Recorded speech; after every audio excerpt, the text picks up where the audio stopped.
Ini dia episode pertama dari podcast Sebutin Kita.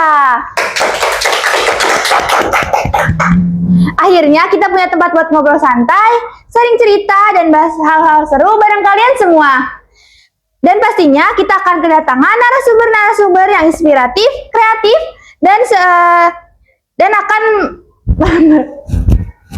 dan akan memberikan inspiratif bagi kita semua pastinya. Sebelum lanjut ke pembahasan berikutnya, kalau kata pepatah sih tak kenal maka tak sayang. Maka perkenalkan saya Naya Herunisa dari kelas 83 dan saya Emily Kinayumi dari kelas 72. Kita akan menjadi host pada hari ini. Pastinya kalian udah penasaran kan siapa sih yang kita undang di episode perdana kita ini? Cluenya tuh orang yang paling dikenal dari sama SMP 17 Depok. Udah kepikiran belum orangnya siapa? Kalau daripada kalian makin penasaran siapa orangnya, tanpa berlama-lama lagi langsung aja kita sambut Ibu Endang Setiawati MPD kepada Ibu Kepala Sekolah SMP Negeri 17 Depok. Halo Ibu. Apa kabar? Alhamdulillah. Silakan Bu. Oke, luar biasa ya hari ini ya. Iya Bu. Hanya penontonnya ini. Iya Bu. Gimana, sehat? Alhamdulillah sehat. Ibu Sehat. gimana? Alhamdulillah sehat. Alhamdulillah. Oh iya, sebelum kita pengenalan Ibu Endang lebih dekat, kita mau menjelaskan sedikit tentang podcast ini ya Bu, izin. Jadi podcast Sebutin ini adalah program kerja dari Divisi Humas OSIS. Tujuan dari program kerja ini adalah untuk membangun kemampuan siswa dalam bidang komunikasi, public speaking, dan media digital. Dan juga kita akan menyediakan wadah aspirasi, kreatif, dan ekspresi melalui media podcast. Jadi kalau teman-teman ada yang sedang nonton ini, ada yang mempunyai cerita menarik dan inspiratif, dan berkeinginan untuk menjadi narasumber kita, bisa aja ya DM IG yang di bawah. Siapa tahu nanti kalian bakal kepilih dan menjadi narasumber di podcast kita kali ini. Wah, keren. Nah, bener banget tuh. Jadi bagi kalian yang ingin berminat, bisa banget ya DM IG yang ada di caption.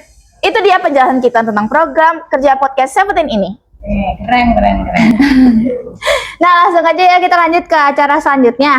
Tapi sebelum itu, boleh nggak kita nih tahu perjalanan pendidikan Ibu tuh kayak gimana Bu? Supaya biar kita tuh tahu nih. Jadi siapa tahu ada anak-anak 17 sama yang di luar 17 tuh tahu gitu.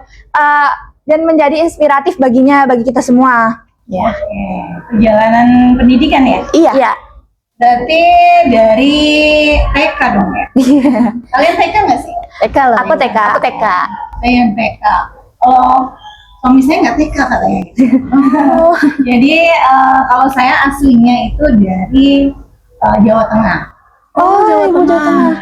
Jawa Tengah tuh udah pernah ke Jawa Tengah? Aku kebetulan Bapak dari Jawa Tengah, Mama juga dari Jawa Tengah. Kalau Bapak dari Kebumen, cuman Mama Jawa Tengah, keturunan Jawa Tengah, cuman pindah ke Lampung. Oh, tapi bisa di Depok ya? Bisa, soalnya ketemu di Depok juga kan. Berarti kita pindahan ya? Iya, pindahan. Kamu? Kalau akunya sih orang asli sini, cuman kalau keluarga aku ada yang dari Sulawesi, ada yang dari Jawa Tengah juga sih ada. Iya. Ya. Dan dari Kebumen, kalau saya lahir di Kebumen. Kemudian kelas 4 Bapak pindah tugas.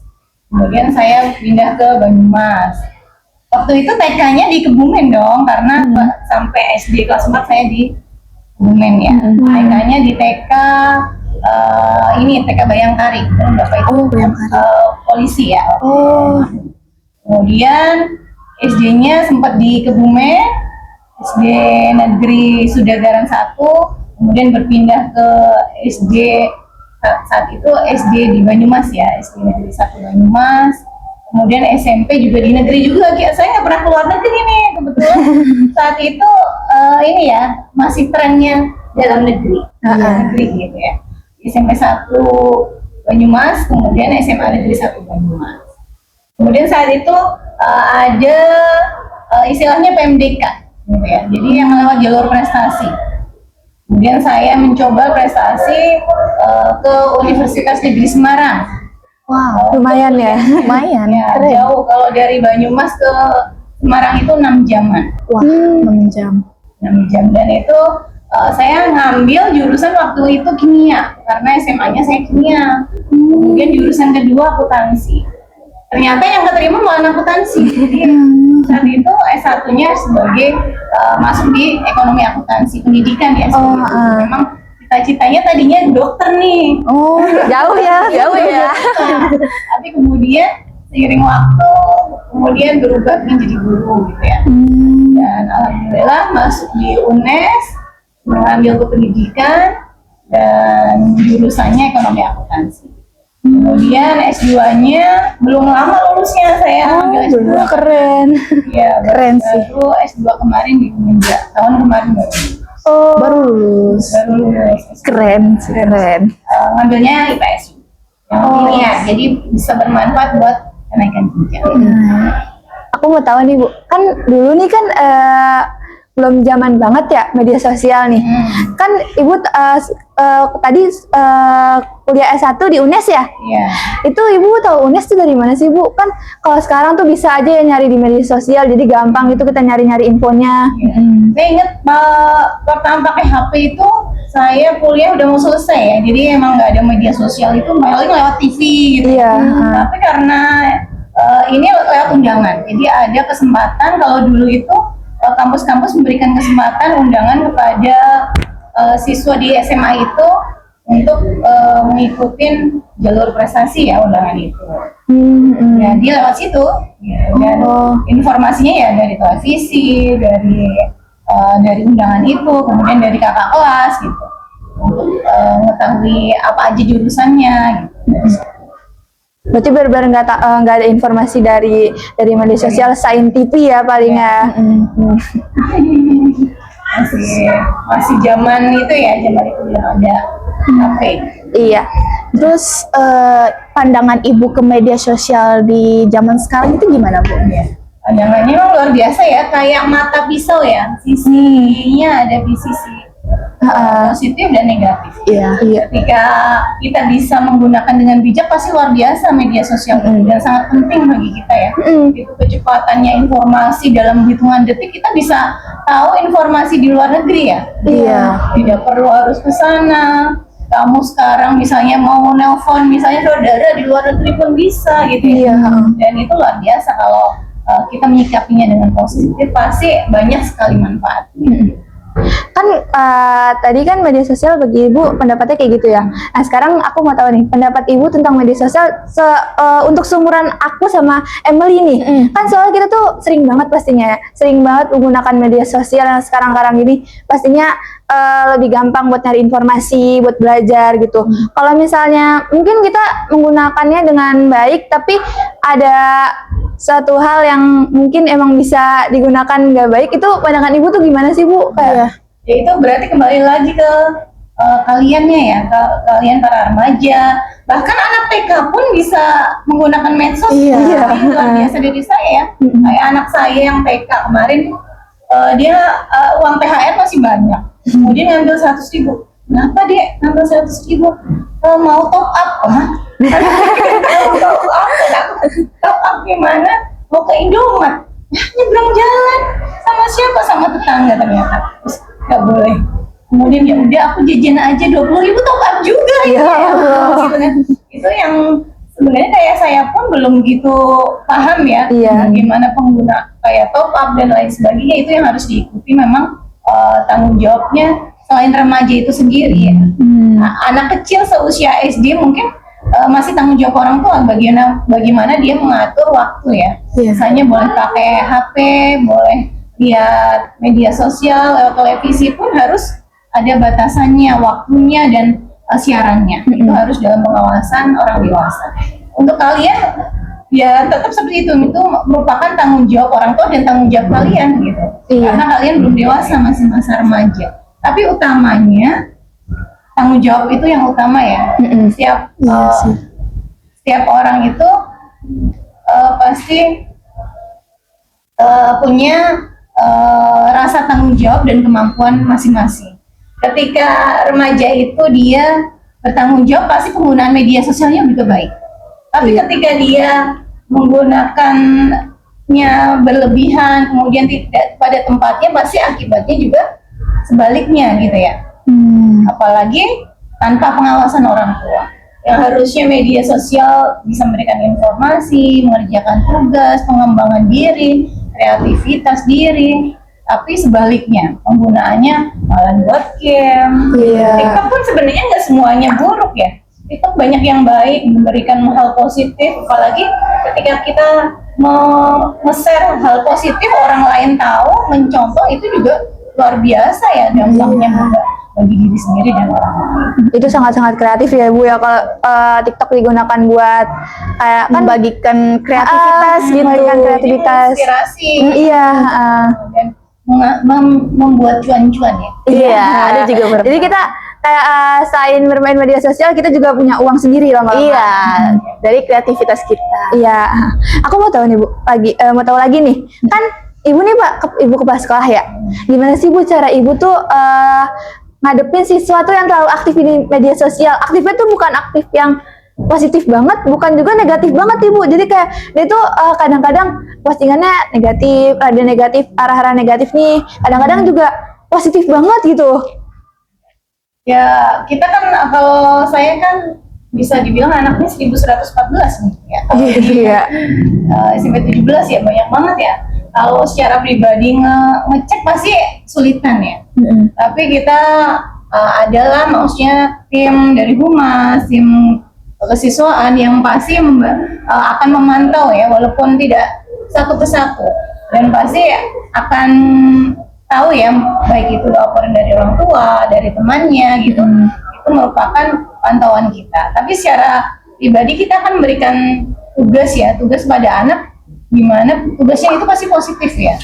Dan kita juga gimana cara mengendalikan anak-anak ya lewat orang tua, bagaimana mereka orang tua dikasih tahu, tolong Bapak Ibu tanggung jawab media sosial di rumah, masih tanggung jawab orang tua. Sedangkan di kita, kalau di 17 kan ini dibatasin ya penggunaan HP hanya saat pas masuk dimasukin ke box dan disimpan ya.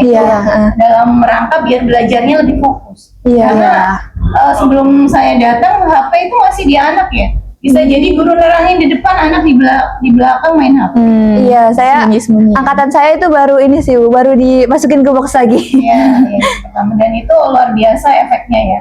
Dan kalau sampai nggak ada batasan sama sekali seperti itu, pasti akan kemana-mana ya, walaupun kelas tenang ya, tapi ternyata main HP.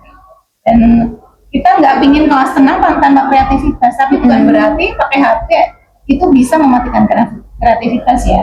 Jadi tetap penggunaan HP di saat-saat pembelajaran yang harus menggunakan HP dan dengan kalau pembatasan di lingkungan sekolah. Tentu saja kalau di rumah kita hanya bisa menghimbau pada orang tua untuk pembatasan dan penggunaan di.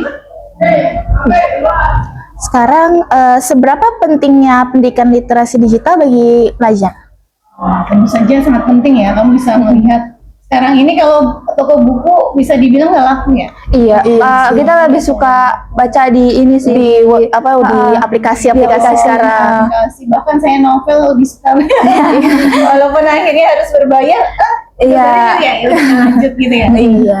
Tapi ya itu bagaimana bisa ngebatasin ya, jangan cuma literasi tanpa menuliskan ya. Jadi kalau sekarang ngebaca, tapi anak ngebacanya lewat medsos tanpa nulis ya. Jadi literasi itu nggak cuma ngebaca, tapi juga nulisnya. Itu yang kata Pak Menteri sekarang. Bagaimana kalau ujiannya itu paper lagi gitu? Lihat anak kayaknya cita-citanya jadi dokter semua. Karena tulisannya jelek, nggak pernah nulis. Kebanyakan nulisnya pakai jempol, gitu ya. Jadi orang nulis. Kalau dulu masa SD ada tulisan halus, tulis di buku halus, buku kotak gitu. Sekarang masih ada, tapi kan semakin sedikit yang SMP. Jadi literasi itu sangat-sangat dibutuhkan. Nggak cuma ngebaca di HP, karena paparan kesehatan dari sinar HP itu kalau kelamaan juga nggak baik. Iya, juga bahaya. Dan mengurangi kreativitas jelas ya. Ketika kelamaan HP jadi nggak fokus, emosinya juga lebih tinggi. HP diminta orang tua marah-marah gitu ya. Jadi akan lebih baik ada waktunya anak itu membaca literasi, benar-benar buku. benar-benar paper, majalah, koran, dan hampir koran nggak laku ya sekarang. Orang malah sekarang kayaknya rada jarang dijual ya, Bu. Iya. Saya nggak. Saya mah ada tetap yang keliling jualan. Oh, ada. Saya waktu itu nyari, nggak ada juga. Karena mungkin lebih sering informasi itu kan lebih sering di media sosial. Apa aja. Iya. Makanya penting banget, dan wawasan dunia itu ada di literasi ya. Semakin banyak kamu membaca, semakin menambah pengetahuan kamu, semakin banyak kamu paham tentang apa aja yang ada di dunia, kejadian setiap detiknya. Iya. Dan itu kembali lagi sekarang literasi semakin sempit ya, karena yang main game banyak kan pegang HP main game. Game TikTok, bukan buat membaca berita. Iya sih. Jadi ya lebih banyak ke medsos lain yang istilahnya bukan literasi ya, yang tidak menambah pengetahuan. Ya kadang juga kalau di media sosial, medianya itu juga belum pas gitu ya, masih banyak yang hoax ya, banyak yang AI gitu. Dan itu salah satu hal negatifnya, yaitu mengurangi kreativitas, karena lewat HP kamu langsung. Tapi kalau nggak pakai HP kamu jadi mikir nih, benar-benar otaknya dipakai gimana jawaban itu, gimana membuat karangan, bagaimana membuat tugas tanpa bantuan HP, itu pasti kreativitas juga. Iya, berarti emang benar kalau misalnya nggak pakai HP kita mikir keras, tapi kalau misalnya pakai HP pun kita mikir cuman bisa dikit-dikit lihat Google, dikit-dikit lihat Google, atau ini gitu banget. Nah kan kalau sekarang tuh kan zamannya AI ya, Bu. Kalau waktu itu ada dari kalau nggak salah Menteri Kependidikan apa ya yang itu batasin anak di bawah umur 16 tahun itu kan nggak boleh pakai ini media sosial kan, dibatasin media sosialnya. Itu tuh penanggapan Ibu gimana sih? Soalnya kan banyak banget nih anak-anak yang sekarang pakai media sosial tuh buat tadi ya itu bermain game, terus itu hal-hal negatif. Tapi nggak jarang juga nih banyak banget anak-anak yang mungkin tuh kelas 7 sama kelas 8 paling ya rentan. Kelas 7 kelas 8 itu udah mulai berkreasi di media sosial. Jadi udah mulai bikin video. Contohnya kita kan nih, kita kan di podcast ini kan juga berkreasi juga sebenarnya kan. Jadi gimana sih tanggapan Ibu? Apalagi kan ini tadi media sosial tuh ada manfaatnya, tapi ada juga buruknya. Ya, tentang penggunaan media sosial ini ada batasannya oleh Bapak Menteri. Tentu saja itu hal yang sudah dipikirkan, dan itu tentu saja saya sangat setuju ya, karena yaitu paparan HP, penggunaan HP, ketika kamu tidur aja dekat HP itu radiasinya juga mengganggu. Iya, merusak otak. Iya. Dan harus berjarak berapa meter gitu ya, ada batasannya. Dan paparan ketika kamu lihat HP kelamaan juga di mata, merusak otak. Kemudian lama-lama itu membuat emosi tidak stabil, itu banyak sekali ya, maksudnya hal-hal negatif yang ditimbulkannya. Itu mungkin secara itu sudah diteliti dengan benar-benar disurvey, ya Pak Menteri mencantumkan itu, yang mencanangkan itu. Ya, saya sangat setuju, apalagi untuk anak di bawah 16 tahun itu ya, itu dimana masa depannya masih sangat panjang gitu. Jadi harus ada batasannya, harus di bawah pengawasan gitu. Dan dengan pengurangan HP itu bukan berarti kreativitasnya terhenti. Saya bilang tadi, tanpa HP seperti kemarin di rumah saya ininya habis, masanya harus dibayar. Kemudian 2 hari nggak dibayar-bayar, gitu ya. Ternyata anak saya itu kreativitasnya malah timbul di situ, yang bikin pedang-pedangan dari ini kardus, dia main catur sama masnya, terus main kartu, terus bikin gambar-gambar gitu. Ternyata tidak mematikan potensi ya kreativitas. Ketika nggak ada medsos, anak jadinya mikir, oh, mau apa lagi ya? Nggak mungkin aku tiduran aja gitu kan. Apa yang mesti dilakukan, kenapa tugas harus selesai, rumah juga harus beres. Jadi mereka nggak cuma malas-malasan aja, tapi ada sisi positifnya, walaupun ada mungkin jadi informasi nggak cukup nih, tugasku jadi lama, ada, tapi hal positifnya juga banyak ketika ada pembatasan dari HP. Iya. Oke, sekarang apa menurut Ibu, apa kunci agar media sosial tuh jadi manfaat bukan jadi masalah? ketika media sosial jadi manfaat itu ketika kita bisa menggunakan dengan cara yang ketika kita bisa menempatkan media sosial itu bukan menjadi hal yang utama, tapi hal yang sampingan, bukan kebutuhan, tapi membantu saja. Dan remaja itu perlu penanaman hal yang paling utama adalah tanggung jawab, kemudian rasa bisa memisahkan antara kebutuhan dan keinginan. Itulah. Akhirnya kembali lagi ke setiap manusianya dalam penggunaan HP. Ibu ada nggak nih pesan buat anak-anak tentang penggunaan media sosial? Tentang penggunaan media sosial di generasi muda ini? Pesannya sih bijak ya dalam penggunaan media sosial.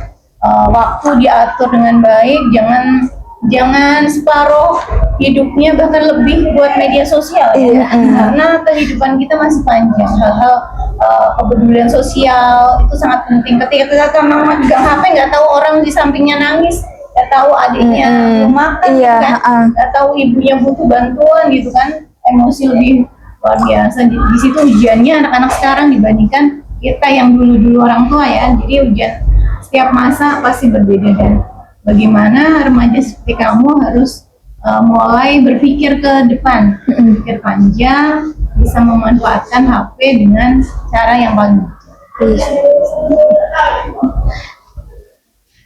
Nah, itu dia Sobat 17, pesan dari Bu Endang, diingat terus ya. Wah, seru banget ya podcast perdana kita ini, Sobat 17. 17 jadi tahu kan latar belakang Ibu Endang dan kisah-kisah menarik lainnya. Dan tadi juga kita jadi tahu ya pandangan Ibu Endang terhadap media sosial yang sekarang ini lebih sering kita gunakan. Saking serunya sampai tak terasa ya kita udah di akhirnya nih. Ya Bu, makasih ya Ibu udah datang di podcast ini. Makasih untuk waktunya dan kesediaannya untuk menjadi Iya, insya Allah.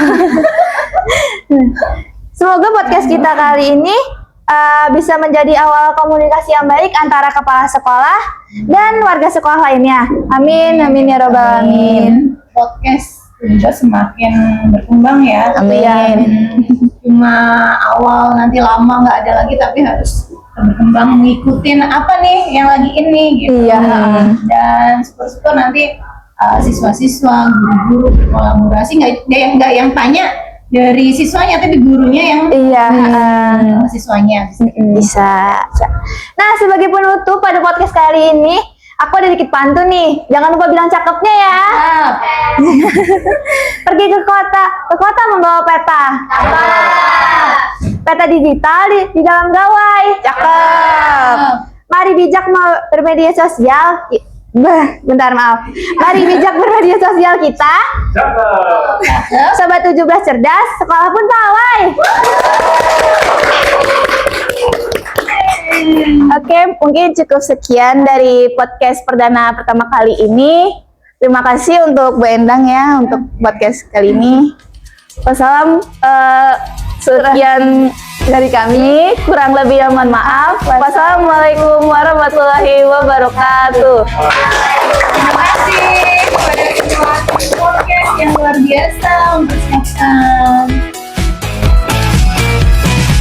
Besok coba kau izin pulang cepat. Bilang saja siapa sedang sakit. Lusa coba izin terlambat. Bilang saja kau celaka sedikit. Habiskan cutimu sebelum selesai. I know you're scared but it's totally fine. Karena